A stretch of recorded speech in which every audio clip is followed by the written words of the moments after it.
Welcome back everyone to day 24 of the drawing challenge, and we're going to be doing something similar but different, and we're moving on from single point perspective to 2-point perspective, and we're going to be drawing an object at two different angles. So we'll be seeing a treasure chest from above and also below, and we're going to start this by doing the horizon line and then our 2 points that we're going to be basing our perspective on.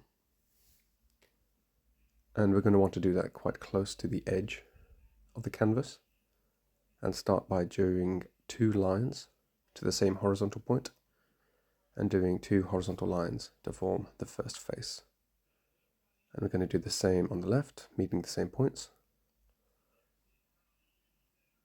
And once that's been complete, we can draw another vertical line downwards to create the second face. And the trick here is by using each of these perspective points to match up with the edges of the previously created line from the other perspective point.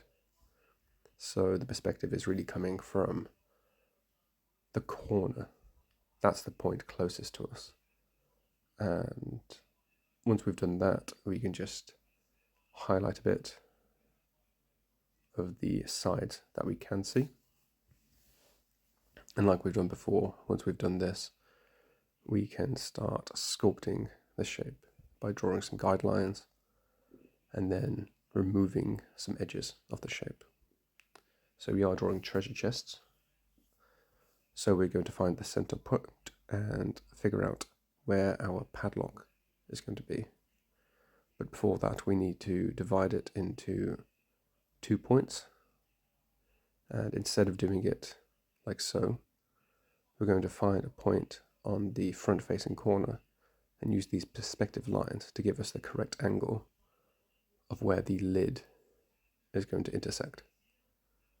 So we know it's going to be smaller the further away, or the closer. It's going to be smaller the closer it is to the perspective point. And now that we have all of our guidelines there, we can curve the edges to make it a bit of a rounded cube.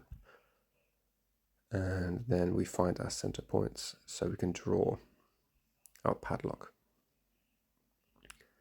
And once that padlock has been made, we can use that curve to create that curved padlock at the top side of the chest as well. And I'm just using those perspective lines again to draw more guidelines to how that padlock is going to fold onto the top of the box. And looking back, compared to the first week of this drawing challenge, we really have come a long way, because these are more advanced techniques and I feel like we're learning a lot. And now to draw the box where we're looking up from it, we're going to use the exact same technique.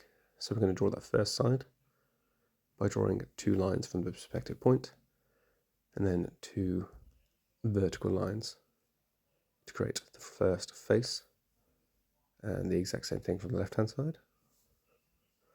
Now I think this might actually be one case where it's easier on pencil and paper, because you can more accurately draw from the center points. On my tablet it's a bit awkward, but we'll make do. And now that we've got our first 2 faces, we're able to draw the underside by the same technique as before, where we're kind of crossing over the perspective points to the corners we've already made. And because it's above the horizon line, which is drawn from left to right, it looks like it's coming from a downward angle. So we're able to see the bottom of the shape instead. And I suppose what you could do here is you could treat that horizon line almost as if it was a mirror. So instead of what we're doing here today, where we're doing the same shape at the same angle, what you could do is a true reflection. So the top shape is upside down compared to the bottom one. But to get a bit of practice in, we're just going to do the same shape twice at different angles. So we found the center point again. I found the point where I want the lid of the chest to be, and we're intersecting on that corner using the perspective lines. And then creating that corner again, and that bottom point of the corner, we can use a perspective line again, this guideline, to figure out the line we should actually be able to see. And we're using that principle again where we are creating more complex shapes from simpler shapes by slightly adjusting and sculpting them. And that's something that we really need to get used to as we're moving forward, as we make more and more complex shapes. So theoretically, you can make this chest a lot more complicated. You can maybe add some buckles or handles, and we're going to be using that same concept of sculpting, adding, molding. And now that we've done all the guidelines, we're going to do the standard decreasing the opacity of the layer, creating a new layer on top of it, and drawing more solid lines over our final product.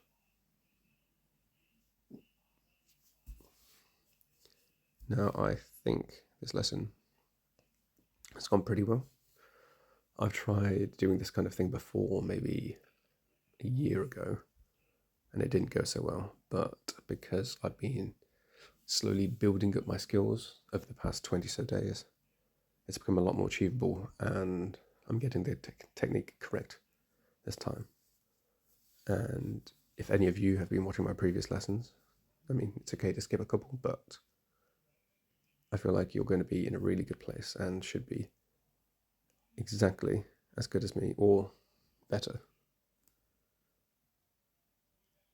And I'm looking forward to seeing how the rest of our journey is going to go, and who knows, maybe in 1, 2, 3 years' time, I can keep up with this, and we can look back at this kind of period in our journey and really appreciate the time we put into it, the commitment.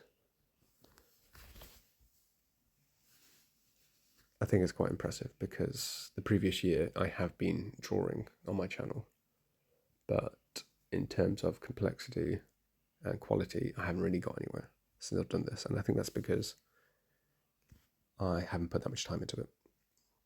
But it's a new year. I've decided I'm going to fix my laziness, create some positive habits, and this was honestly the start of it. I started drawing for about 10 days, and then after that I started going for a run every 2 days. And because I've already started to form this positive habit of drawing, it makes other habits so much easier to pick up. And I couldn't recommend it more. And I'm not just saying that because it would involve watching my videos and doing what I'm doing, but you'd be surprised at the amount of motivation you get from doing something routinely that you don't have to do, but it's a hobby. And if you stick to it, you're just going to become so much more of a productive person. Take it from me. I've always been quite lazy, but I'm really getting into my comfort zone now. And instead of feeling like work, this has been really relaxing. And hopefully you can pick up a hobby too. And just be a bit mindful, I suppose. But there we have it. We've drawn 2 chests from 2 different angles using 2-point perspective. Thank you everyone for watching. I hope everyone had a chance to learn something. And I will see you all tomorrow, where we're going to be drawing the corner of a building. Bye.